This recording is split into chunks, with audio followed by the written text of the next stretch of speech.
ფინანსურ განათლებაზე და ფინანსებზე ხელმისაწვდომობაზე ვისაუბრებთ. Grant Thornton საქართველოს მმართველ პარტნიორთან, პაატა შურღაიასთან ერთად და მოკლედ პაატა ისმენდა ძალიან აქტიურად კულისებიდან იმ თემებს და იმ სპექტრს, რაც ჩვენ მიმოვიხილეთ ტელეგრამის განმავლობაში და ძალიან მიხარია, რომ ერთგვარი ანალიტიკური გვირგვინი გვექნება დღევანდელ მონეტიზაციის გამოშვებაში პაატასთან ერთად. პაატა დღემდე ძალიან დიდი მადლობა. შენი დროისთვის. მაინც შენობით ვისაუბროთ, ეხლა შენობით ბიზნესში ძალიან ისეთი კარგი, ძალიან ინფორმატიული, ძალიან საინტერესო გადაცემა გამოგვივიდა, ყოველგვარი რევერანსების გარეშე და მადლობა შენ ამისთვის. ამიტომაც მიუხედავად იმისა, რომ ეს გადაცემა უფრო პროტოკოლური არის, მოდი მაინც არ გავხსნათ შენობით ფორმატს, იმიტომ რომ თემები მაინც ძალიან საინტერესო არის. პაატა, მოკლედ ესე იგი, განათლება და ფინანსებზე ხელმისაწვდომობა. დღეს მაინც აი ამ ორ კომპონენტზე კონცენტრირდებით, ალბათ, მაგრამ ნუ საბოლოო ჯამში ჩვენ ძალიან ბევრ თემაზე მოგვიწევს მაინც აქცენტირება. და მე მინდა აი უპირველეს ყოვლისა, აი ეხლა უსმენდი შენ გულისებიდან, როდესაც პორტუგალიიდან, ლისაბონიდან მქონდა ჩართვა და გარკვეული ესე ვთქვათ, საგადასახადო ცვლილებები იგეგმება სტარტაპებთან მიმართებაში. ჩვენ გვაქვს გარკვეული პრეფერენციებიც, მათ შორის თუნდაც იგივე 2017 წელს მიღებული ესტონური მოდელი, რომელიც რეინვესტირების შემთხვევაში მოგების გადასახადისგან გათავისუფლებას გულისხმობს. აბსოლუტური ასინქრონი ჩემი აზრით ქონების გადასახადის ნაწილში და ასე შემდეგ და ასე შემდეგ. აი, უყურეთ, დადებითიც თქვი, უარყოფითიც თქვი. ეს ნიშნავს იმას, რომ რაღაცეები მაინც დასახვეწი არის. საბოლოო ჯამში ჩვენი საგადასახადო ეკოსისტემა დღეს რამდენად არის არ მეყვარს ხოლმე ამ სიტყვათა წყობის გამოყენება, მაგრამ მაინც უნდა დავსვა ასე კითხვა მოწოდების სიმაღლეზე, როგორც იტყვიან, აი რა მიმართულებებით საჭიროებს ის კიდევ უფრო დახვეწას, ზედმეტად ხო არა გვაქვს გადმოღებული ევრონორმატივები, ცალკეული მიმართულებებით, იმიტომ რომ ჩემი აზრით მაინც და მაინც ჩვენი ეკოსისტემა ამისთვის ჯერ მზად არ არის და ასე შემდეგ და ასე შემდეგ. მოკლედ აი მოკლედ რეზიუმე გავაკეთოთ ამ თემების და შემდეგ უკვე ჩავიდეთ სიღრმისეულად ცალკეული საკითხების ანალიზში. მადლობა სანდრო კიდევ ერთხელ მოწვევისთვის. ძალიან მნიშვნელოვანი თემა არის, რა თქმა უნდა, საგადასახადო ნაწილი, რომელიც ეხება პოტენციურად სტარტაპების ნაწილს, უბრალოდ ერთი კონცეფციის დონეზე შემიძლია საუბარი, იმიტომ დეტალებს ნამდვილად არ ვიცნობ.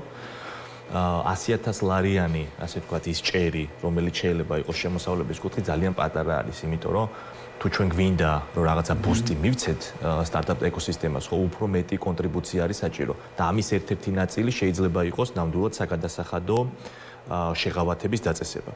ანუ სხვა სიტყვებით რო ვთქვა 100,000 ლარიანი შემოსავალი და ამას ალბათ რაღაც პერიოდი ექნება, ხო პირობითად წლის განმავლობაში, ეს არის ძალიან პატარა რიცხვი, პატარა ციფრი. ამიტომ ეს უნდა გაიზარდოს. მე პირიქით უფრო მეტ კონტრიბუციას გავაკეთებდი.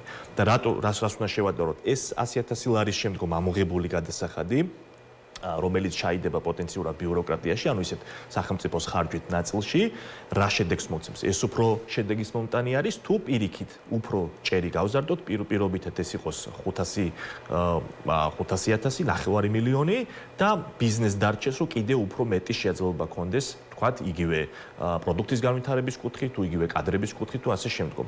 ანუ სხვა სიტყვებით, რო თქვა, ჩვენ თუ გვინდა მათ შორის პორტუგალიას, რომელიც ცნობილი არის ამ ვებ სამიტების, ასე ვთქვათ, როგორც ადგილით, კონკურენცია გაუწიოთ და მოგეხსენებათ, რომ სტარტაპ ეკოსისტემისთვის არა მხოლოდ, თქვათ, საღავათო შეღავათი არის მნიშვნელოვანი არის კადრების ნაწილი, ანუ მომზადება თვითონ მომწიფება იმ სექტორში, როგორიც არის, თქვათ, საქართველოში, მათ შორის ინფრასტრუქტურა არის მნიშვნელოვანი, მათ შორის ტექნოლოგია არის მნიშვნელოვანი და ბევრი სხვა ელემენტებია საჭირო იმისათვის, რომ ზოგადად პოტენციურად სტარტაპს შესთავაზოს საქართველოში და საქართველოდან გააკეთოს საქმიანობა.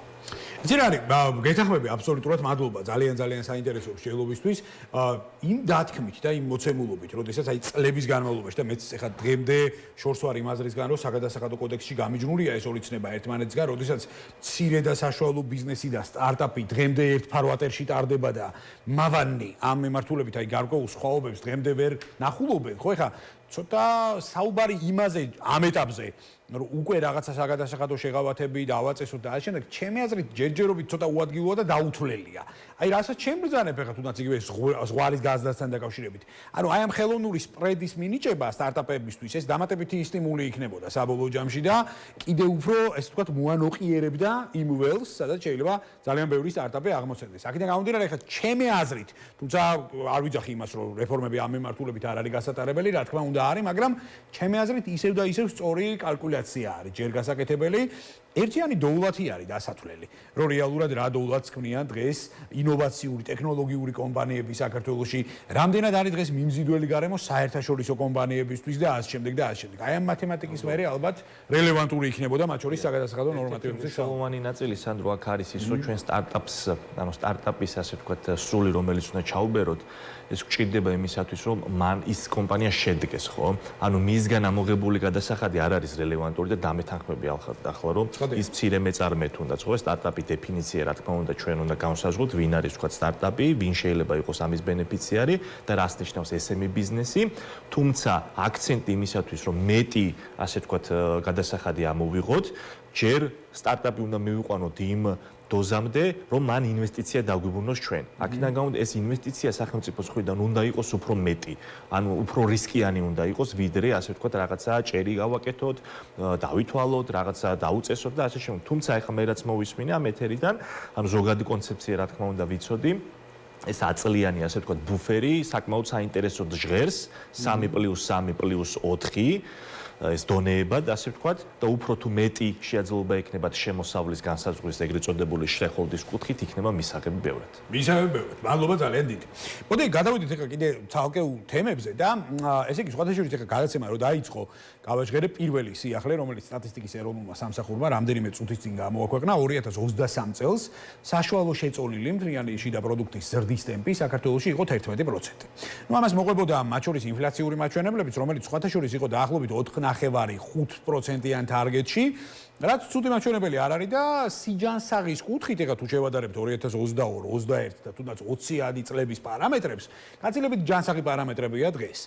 და მათ შორის ჩვენ შევძელით ქვეყანამ ამ შემთხვევაში, რომ გასულ წელს თუნდაც ინფლაცია მოგვექცია გარკვეულ თარგეტში, რაც ცუდი ნამდვილად არ იყო, თუმცა შეინიშნებოდა გარკვეული, ასე ვთქვათ, მანკიერი წიაღწევებიც ამ მიმართულებით. ერთიანი ეკონომიკის ზრდა მოგვეხსენება ყველას ძალიან კარგად, რომ გავლენას ახდენს ცალკეულ სექტორალურ განვითარებას. აი ხა მაგალითისთვის სიტყვაზე მე მინდა გადავიდე აი ფინანსებზე ხელმისაწვდომობის ნაწილზე და შემდეგ უკვე გარკვეულ პრეფერენციებზე საგადასახადო კოდექსის კუთხით. ანუ ეს აყალიბებს რას, რომ ანუ უფრო ვითარდება მცირე და საშუალო ბიზნესი, ბანკისთვის და ფინანსური ინსტიტუციისთვის ის უფრო საინტერესო ხდება და ასე შემდეგ. აი მაგალითად 2023 წელი ასევე კიდევ ერთ სტატისტიკა რომ მოვიყვანოთ, მაგალითად SME სექტორის დაკრედიტების ნაწილში იყო რეკორდულად დიდი, იმიტომ რომ კომერციულმა ბანკებმა საკმაოდ დიდი კონტრიბუცია გასცეს ზუსტად მცირე და საშუალო საწარმოების მისამართით. მე მაინტერესებს აი დინამიკა, დღეს არსებული დინამიკა ამ შემთხვევაში როგორც ეკონომიკური ზრდის კუთხით, ასევე თვითონ კომპანიების მომწიფების კუთხით. აი რამდენად გვაძლევს დღეს ოპტიმიზმის საფუძველს და შეგვიძლია თუ არა გარკვეულწილად ვისაუბროთ იმ მოსალოდნელ პარამეტრებზე, რაც შეიძლება თუნდაც მომავალ წელს გაიშალოს ქვეყანაში სექტორალური ბიზნესის კუთხით. ახლა თუნდაც ეკონომიკის კონტრიბუციის ნაწილზე ბევრი ეფექტზე შეიძლება ჩვენ ვისაუბროთ რატო არის ეს ზრდა, თუმცა უნდა ვთქვათ, რომ საბედნიეროდ რა თქმა უნდა, რომ ეს ეფექტები არის, მიუხედავად ვთქვათ იმ ტექტონიკური პოლიტიკური ნიუანსებისა, რომელიც არის რეგიონის მასშტაბით, საქართველოში მდგომარეობა ეკონომიკურად, ასე ვთქვათ, პოლიტიკურად მეტნაკლებად არის სტაბილური, მეტნაკლებად არის განჭვრეტად. ჩვენი ნაწილი უბრალოდ არის ის, რომ ჩვენ მოგეხსენება რომ ანუ კონკურენციის ნაწილში პირობებში ვიმყოფებით უფრო მეტი გვინდა. ანუ იმისათვის რომ რა გავაკეთოთ უფრო უკეთესად. ხო, ამისათვის ვცვლით აზრებს და ეხლა ჩვენი მე და შენი დიალოგიც ეს არის, რომ რა შეიძლება უფრო უკეთესი იყოს. ფინანსებთან დაკავშირებით ჩემს ასე ვთქვათ გულწრფელ მოსაზრებას გამოვთქვამ, საქართველოში ფინანსების მოზიდვა ძალიან ძვირი არის. ანუ არ ვსაუბრობ იმაზე, რომ შეიძლება რეგიონთან მიმართებაში უკეთესი იყოს. ჩვენ თუ ვაკეთებთ ეხლა ვებ სამიტის ასე ვთქვათ ჩართვა ქონდა, ხო? ანუ ჩვენი ორიენტირი არის ევროპა, ჩვენი ორიენტი არის იქ, სადაც ვთქვათ მოშიფოს ნაწილი per capita უფრო მაღალი არის, გაორმაგებულია ვიდრე ჩვენთან არის, ხო? დღეს თუ არ ვსწრები 20-23 მონაცემებით დაახლოებით $6,000, $6,500-მდე არის. ერთი მოსამართლე. ჩვენი მიზანი არის, რომ გაორმაგდეს, გასამაგდეს, რომ დავეციოთ მინიმუმ იმ საშუალო დონის კომპანიებს, საშუალო დონის ადამიანს, რომელიც ტიპიურად ცხოვრობს ევროპაში. ამისათვის უჭირდება, რა თქმა უნდა, რომ ფულთან დაკავშირებით, რესურსთან დაკავშირებით წვდომა იყოს უფრო იოლი და მისი ხარჯი იყოს ბევრად ნაკლები. ნებისმიერ პროდუქტთან დაკავშირებით, რომელსაც ჩვენ ვიღებთ და მოგეხსენება, რომ რესურსების მომწოდებელი საბედნიეროდ თუ საუბედუროდ მხოლოდ არის ფინანსური ინსტიტუტები, ანუ სხვა, ასე ვთქვათ, რესურსი არ გვაქვს, საკმაოდ ძვირი არის საქართველოში ამ რესურსებზე წვდომა. არა მხოლოდ რესურსებზე წვდომა, რესურსებზე სარგებლობის კუთხით. ანუ ნებისმიერ კომპანიას, ნებისმიერ ადამიანს შენ და მეც უბრალოდ შენ რო გააკეთო კალკულაცია შენი პირადები ფინანსების, რა ტიპის საბანკო ხარჯები გაქვს სერვისების კუთხით, მიხვდები რომ ბევრს იხდი. აქედან გამომდინარე ჩვენ ამ კუთხით მე ვისურვებდი რომ უფრო კონკურენცია მაღალი იყოს, ვისურვებდი რომ მეტი საერთაშორისო მოთამაშე იყოს, რომ ასე ვთქვათ ოლიგოპოლიური სისტემა რომელიც არის მეტნაკლებად ჩამოყალიბებული, ამას განვითარების ნაწილზე ჰქონდეს სხვა არეალი და ჰქონდეს სხვა მიმართულება. ეხლა რაც შეეხება თვითონ ფინანსებზე ხელმისაწვდომობის ნაწილს, ხშირად არის საუბარი იმაზე, რომ ჩვენ განვავითაროთ კაპიტალის ბაზარი, ხო? ბირჟა. ამავე დროს პირდაპირ დაკავშირებულია სტარტაპებთან. სტარტაპს რა ზრდის, რა აძლევს რესურსს იმისათვის, რომ მან დაიწყოს ოპერირება, ხო? მას სჭირდება ბევრი ინვესტიცია. ამ ბევრი ინვესტიციას სჭირდება ჭარბი ფული. შენ მე უნდა გქონდეს ჭარბი ფული, რომ ესეთი ფული მივმართოთ სხვადასხვა ტიპის აქტივობებისთვის. როგორიც არის მაგალითად სტარტაპი, როგორიც არის ვენჩერული აქტივობები, როგორიც არის ბირჟებზე ვაჭრობა თუ ასე შემდგომ. და ჭარბი ფული დღეს საქართველოში ვისაც კი უჩნდება, შენს მეგობარს, ჩემ მეგობარს, არის მხოლოდ ორი ოპცია. ეს არის უძრავი ქონების ბაზარი. რატომ? იმიტომ რომ ძალიან მარტივია, თუ შენ გამოგიშთება ჭარბი ფული, გირჩევნია, რომ სტაბილურად დეველოპმენტში ჩაერთო, ან ბინა იყიდო, გააქირავო უბრალოდ, ხო? ან ბინა იყიდო და შემდგომ ის გაყიდო, ხო? ესეთი ტიპის საქმიანობა გქონდეს. ან მეორე ალტერნატივა, ამას სტატისტიკა მეტყველებს და ის რიცხვები, რომელიც არის წარმოუდგენელი, ეს არის კოპარტი და სხვა, ასე ვთქვათ, საიტები, რომელიც არსებობს, ანუ ამერიკიდან ავტომობილის იმპორტი. თუ რაღაც ჭარბი ფული გაქვს, ანუ სხვა სიტყვებით რო ვთქვა, ჩვენ იმ დონის ჭარბი ფული უნდა გაგვიჩნდეს, ანუ რომ მოვახდინოთ ამის ინვესტირება ენჯელურ საქმიანობაში, ანუ მათ მიცემთ რესურსები, მიუხედავად იმისა, რომ სახელმწიფო ასხამს ფულს, ეს საკმარისი არ არის. ჩვენ თითოეულ ჩვენთან გვჭირდება ეს ჭარბი ფული.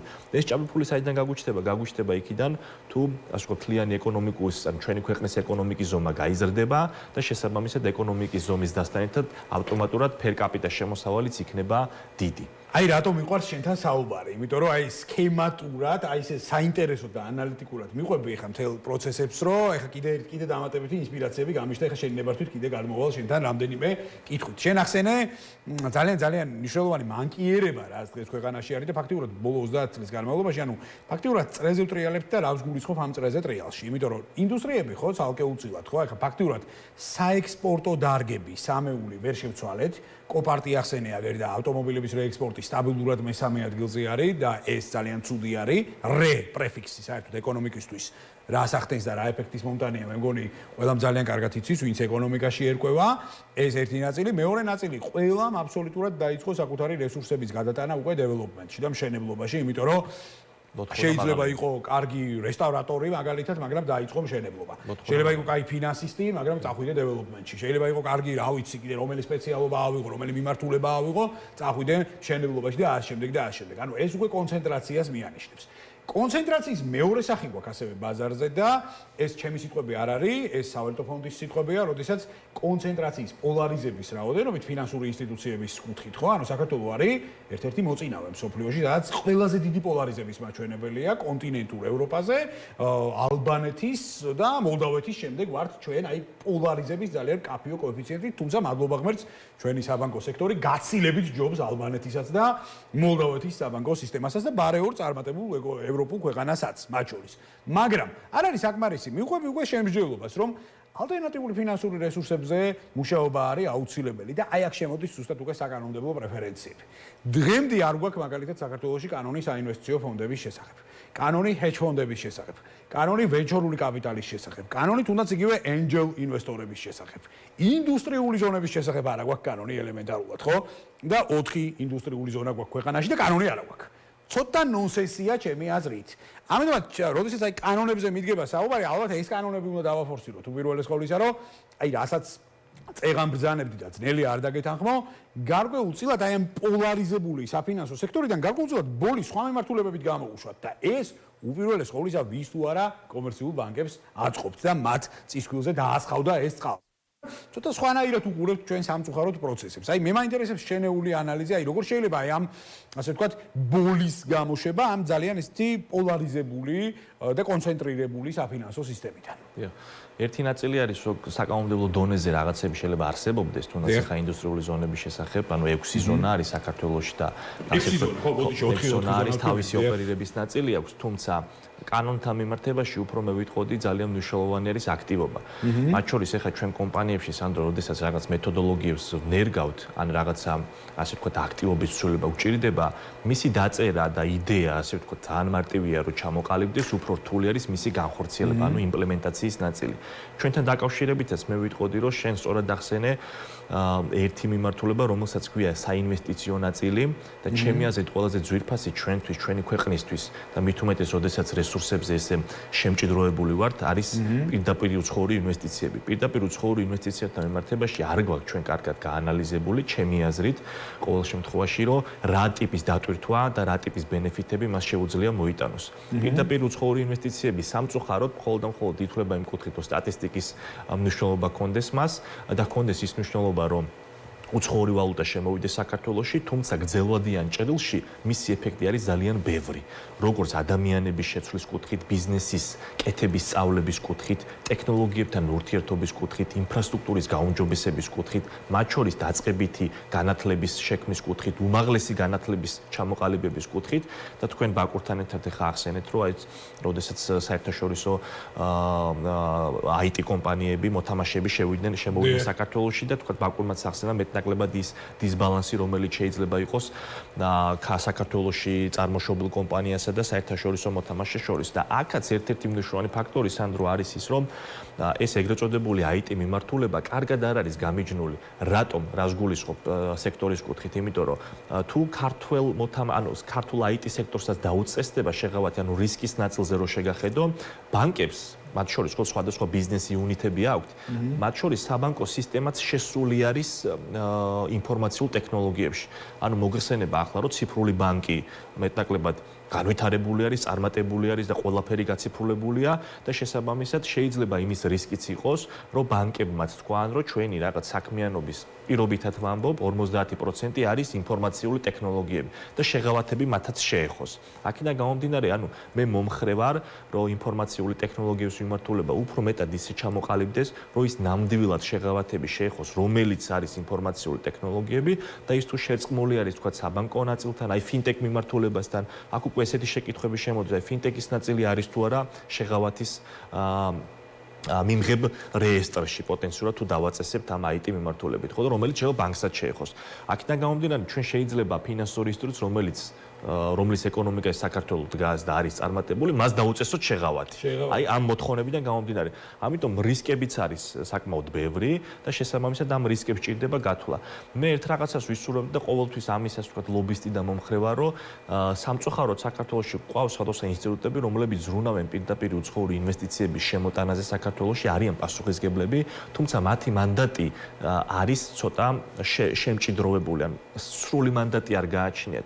მე ვისურვებდი რომ საქართველოში ეკონომიკის სამინისტროში ჩამოყალიბებულიყო ისეთი მიმართულება, რომლის პირდაპირ ორიენტირი იქნებოდა მხოლოდ პირდაპირ უცხოური ინვესტიციებზე ზრუნვა და არა მხოლოდ შემოტანა.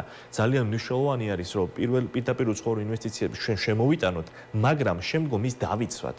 ანუ მას შევთავაზოთ ის პირობები, რომ არ გავიდეს. კიდე მორიგ მაგარ საკითხამდე ვიხოთ. აი ერთ-ერთი ანალოგია თქო რომ გავაკეთო სანდრო, ჩვენ ახლა ეთერში ვსაუბრობდით, რომ ამ გადაცემას ძალიან ბევრი სპონსორი ყავს, იმიტომ რომ შესაბამისი დაფარვა აქვს, შესაბამისი ხარისხი აქვს, ხო? და პოტენციურად შენ თუ გააფორმებ კონტრაქტს სპონსორთან, არა მხოლოდ კონტრაქტის გაფორმება არის, შენ ზრუნავ იმაზე, რომ მას ისარგებელი მისცე მთელი პერიოდის განმავლობაში, რისი მოლოდინიც ჰქონდა. და ეს იმედების გაცვლება არ უნდა მოხდეს და ჩვენ ახლა მოგიხსენებათ, რომ გვაქვს შეხება მთლიანად ჩვენი სერვისების პორტფელების დაფარვა უმეტესად დაკავშირებული არის პირდაპირ უცხოურ ინვესტიციებთან, თუ იქ ძვრები არ არის შესაბამისად ახალი ბიზნესთან შეხება არ გვაქვს და არ შემოდის. არის ის, რომ ბიზნეს შემოვიყვანთ, კარგად ვექცევით, მაგრამ შეიძლება 1 წელიწადში, 2 წელიწადში და 3 წელიწადში ისეთ სულად მოვექცეთ და ისეთ რაღაცასთან კონდეს შეხება, რომ მან გადაწყვიტოს გასვლა. აქედან გამომდინარე, მე ვამბობ ესეთ რაღაცას, რომ სტატისტიკის მნიშვნელობისთვის მინიჭებისთვის ასე ვთქვათ, ძალიან მნიშვნელოვანია, რომ ჩვენ შევაფასოთ როგორც შემოსვლა, ისე დავითვალოთ გასვლა. ანუ ვინ გავიდა და ვიპოვოთ მიზეზები არა იმისათვის რომ ვინმე დავსაჯოთ არამედ ერთად ვიზრუნოთ რომ გამოვასწოროთ ინვესტიციები არ გაუშვათ. კიდე ძალიან მაგარ საკითხამდე ვიხვედი, კიდე მინდა მაგ თემაზე გადმოვიდე პასაჟით შენთან. ხო, ჩვენ გადაცემაში ძალიან უფრთხილდებით ჩვენ პარტნიორებს, რა თქმა უნდა, ეს ხუმრობით, პირდაპირ მნიშვნელობითაც რა თქმა უნდა და სხვათა შორის ბევრ სპონსორთან ერთად გადაცემას ბევრი მაყურებელიც ყავს. აი ხა ბატონი გიგლა აგულაშვილი მწერს ზუსტად, უყურებს გადაცემას, დიდი პატივისცემით მინდა მოვიკითხო. სხვათა შორის ძალიან კაი ინიციატივა გააჟღერა ხა ჩვენ საუბარს უსმენს ალბათ. აი მაგალითად სამრეწველო მოედნების შექმნა იქნებოდაო ძალიან კარგი და საინტერესო კონცეფციაო, ტერიტორია შემოიღობება და იყოფა სხვადასხვა ზომის ფართობებად, თითოეულ ნაკვეთში შედის კომუნიკაციები, შენდება სამრეწველო სასაწყობო ფართები და ასე შემდეგ და ასე შემდეგ. მე მეც აღარ გავაგრძელებ, ეხლა ბატონი გიგლას მოსაზრებაა ეგ და დიდი სიამოვნებით ბატონ გიგლას უმასპინძლებ პირდაპირ ეთერში და დიდი სიამოვნებით თუნდაც ერთად შეგვიძლია აი ამ სამრეწველო მოედნების კონცეფციაზე ვისაუბროთ. დიდი პატივისცემით მინდა მოვიკითხო ჩვენი გადაცემის დიდი მეგობარი გიგლა აგულაშვილი და ერთი ნიუანსი კიდე რაც შენ ახსენე. ეხლა და არ შემიძლია ინვესტიციების ნაწილზე არ ჩაგეკითხო. FDI არის ჩვენთვის თავარი გამოსავალი წერტილი, მაგრამ ერთია რომ ჩვენ უნდა გავაკეთოთ კვლევა, ვინ შემოვიდა და ვინ რატო გავიდა ქვეყნიდან, ხო? და ამისი არაერთი кейსი გვაქვს. ეხლა მაგალითისთვის სიტყვაზე დღეს პატარა გადახვევას გავაკეთებ შენ ნებართვით, ენერგეტიკული მიმართულება არის ამისი ძალიან კარგი ლაკმუსის თაღავთი. როდესაც გაუშვით კომპანია ბაზრიდან ენკაზე მაქვს საუბარი, რომელიც 9 მილიარდიანი პორტფელით იყო საქართველოს შემოსული. არაერთი ასეთი მაგალითის მოყვანა შემიძლია საბოლოო ჯამში. თავარი პრობლემა ისევ და ისევ რაც ინვესტორის წინაშე დღეს დგას ქვეყანაში, ჩემი მოკრძალებული აზრით, ეს არის ის, რომ არ არსებობს კაპიტალის დაზღვევის საკანონმდებლო პრეფერენციები და მეორე სასამართლო რეფორმა, რომელიც არის შეიძლება ითქვას ნომერ პირველი პრობლემა დღეს ქვეყანაში, იმიტომ რომ ბიზნეს დავები, გაჭიანურებული ბიზნეს დავები, ვიცით ეს რა პრობლემა არის, სასამართლო კოლეგიები, არბიტრაჟის არსებობა კი არა და სუსტი ფორმით არსებობა, ნუ მედიაციის მეტნაკლებად მოძლიერება და ასე შემდეგ და ასე შემდეგ. კი ბატონო, გასაგებია, მაგრამ საკმარისი არ არის. ეს ორი კომპონენტი ხელს უშლის რა თქმა უნდა FDI-ის კოეფიციენტის კიდევ უფრო დაფორსირებას და კიდევ უფრო დასტიმულირებას. აი ამ კუთხით, აი შენი აზრით, თუნდაც საკანონმდებლო კუთხით, თუნდაც მიდგომების კუთხით, აი ეკონომიკის სამინისტროში მაგალითად საინვესტიციო დეპარტამენტი აღარ ყავს. აღარ არსებობს დღეს ცალკე განყენებულად ეკონომიკის სამინისტროს ხოლგის ქვეშ არსებული საინვესტიციო საბჭო, დეპარტამენტი. ამ შემთხვევაში, რომელიც სწორედ მე მახსოვს გიორგი პერტაია ხელმძღვანელობდა წლების წინ და ფაქტიურად იმის შემდეგ უკვე აღარ არის ეს სტრუქტურა, რატო ხო, როცა შეიძლება დღეს ამ მიმართულებით კარგად დაფორსირება. ეს სუფთა მეგობრული რჩევის დონეზე რო გავაჟღეროთ. გისმენ, ბატა, აი ამ კუთხით მაინტერესებს ძალიან შენი რეკომენდაციები და რჩევები. დაკავშირებით არსებობს ესეთი ასე ვთქვათ, ჯგუფი, რომელსაც ქვია ინვესტორთა საბჭო, რომელიც პრემიერ-მინისტრის აპარატი არის. ჩვენ რა თქმა უნდა ვსაუბრობთ იმაზე, რომ რა ტიპის აქტივობა შეიძლება უფრო უკეთესი იყოს, რაც დააჩქარებს პროცესს. ანუ რაღაცები, რომელიც არსებობს, შეიძლება იმაზე უკეთესად რაღაცები გავაკეთოთ. ერთ-ერთი მთავარი საკანონმდებლო თემებთან დაკავშირებით სანდრო არის კიდე ეფექტიანობის ნაწილი. ანუ ეფექტიანობის კოეფიციენტის ზომება იმით, რა ბიუროკრატიასთან შეხება ბიზნესისთვის როდის იწყება და როდის მთავრდება. ანუ რამდენად სწრაფად რჩება პროცედურული ნაწილი, როგორიც არის ლიცენზიების მიღება, როგორიც არის ნებართვების მიღება და ასე შემდეგ. და მოგიხსენება, ახლა თქვენ ახსენეთ, რომ ენერგეტიკის, ასე ვთქვათ, ბირჟის დაქოქვის ნაწილზე ვიმყოფებით ჩვენ და ბევრი кейსი არის, როდესაც ისეთი ტიპის პრაქტიკა გვხდება, სადაც საკანონმდებლო ნაწილი არ არსებობს. და შესაბამისად საკანონმდებლო ნაწილი, როდესაც არ არსებობს, ანუ პრაქტიკა არ არსებობს და პრაქტიკის დამკვიდრება სჭირდება, ვთქვათ, გაზიარება ისეთი პრაქტიკების, როგორიც არის ყველაზე კარგი ამ შემთხვევაში ევროპაში, არ ვსაუბრობ, რომ ბიუროკრატია, რა თქმა უნდა, დიდი არის და იმის დაკოპირება ჩვენ აუჭირდება, თუმცა საკითხები ზოგჯერ ეხება გადაწყვეტილების მიღებას. შეიძლება რაღაცები იყოს გაკეთებული, მაგრამ გადაწყვეტილების მიღება ჭიანურდებოდეს, ანუ კონდეს სქემა, რა არის დასაწყისი, როგორია დასასრული და ამას სჭირდება გადაწყვეტილების მიღება. და გადაწყვეტილების მიღება ზოგჯერ ჭიანურდება იმის გამო, რომ ვინც ტიპიური ბიუროკრატია არის, ის ვერ იღებს თავის თავზე პასუხისმგებლობას. შესაბამისად, ჩვენ გვინდა, რომ ადამიანები, რომლებიც ამას აკეთებენ, რომლებიც არიან ჩართულები, ისეთი მანდატი ჰქონდეთ, რომ მათ გადაწყვეტილებები სწრაფად მიიღოს. და ჩვენი ყველაზე მნიშვნელოვანი თემა სანდროს უბრალოდ მაგას ვამბობ, არის, რომ ესეთი პირდაპირ უცხოური ინვესტიციები, რომლებიც შემოდის ჩვენთან, რომელიც ჯანსაღი არის, არ ვამბობ ისეთი ინვესტიციებზე, რომელიც არ არის ჯანსაღი. სწორად იხდის გადასახადებს, სწორად აკეთებს დასაქმებას, აუმჯობესებს განათლების ნაწილს და უმაღლეს განათლებას და მოგეხსენება ახლა რომ თქვენ უნივერსიტეტში მათ შორის ასწავლით, რომ ყველა უნივერსიტეტის მნიშვნელოვანი არის, რომ ისეთ კომპანიებთან კონდეთ ურთიერთობა პოტენციურად, რომელიც კონტრიბუციას გააკეთებს მათი საგანმანათლებლო სისტემის დახვეწაში, შემუშავებაში, ეს კანონმდებლობითაც არის განსაზღვრული და შემდგომ ჩამოყალიბებულ უკვე იმ რესურსების, ასე ვთქვათ, ფუნდამენტი, რომელიც აქ სტუდენტს დაასაქმებს, ხო და მისცემს მას ეგრეთ წოდებულ შემდგომ hard skill-ებიდან გადავა soft skill-ებში. შესაბამისად, აქ ძალიან მნიშვნელოვანი არის, რომ ეს კოლაბორაცია, ეს ჯაჭვი არის, ხო? უამრავი უნივერსიტეტი თანამშრომლობს კომპანიებთან და აწვდის რესურსებს, ხო? შესაბამისად, კომპანიების ხიბლი არის ის, რომ ისეთი გაწვრთნილი და ისეთი განათლებით მისცე შენ რესურსი, რომ უკვე მას ნულიდან არ ქონდეს დაწყების შეაძლებლობა, ხო, დაიწყოს რაღაცა სხვა დონიდან.